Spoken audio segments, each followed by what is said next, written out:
مرکزی وزیر کشن ریڈی کے مکان کے باہر protest, student N G Os کے لیڈران گرفتار۔ نیٹ کے مسئلے پر حیدرآباد کے کاچی گوڑا علاقے میں مرکزی وزیر جی کشن ریڈی کی قیامگاہ کے باہر احتجاج کرنے والے اسٹوڈنٹ یونینوں کے لیڈروں اور کارکنوں کو پولیس نے حراست میں لے لیا۔ کشن ریڈی سے ملنے کی اجازت نہ ملنے کے بعد مظاہرین نے اپارٹمنٹ کمپلیکس میں گھسنے کی کوشش کی، جس پر پولیس نے اسٹوڈنٹس یونینوں کے لیڈروں اور کارکنوں کو گرفتار کرنے کے لیے حرکت میں آ گئی۔ یہ احتجاج national taxing agency N T A کے ذریعے منعقد نیٹ امتحان میں مابینہ بے ضابطگیوں کے خلاف تھا۔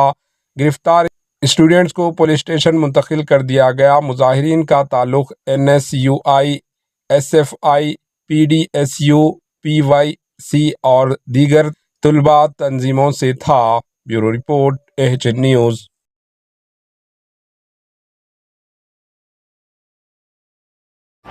AHN نیوز کو لائک کریں، شیئر کریں اور سبسکرائب کرنا نہ بھولیں۔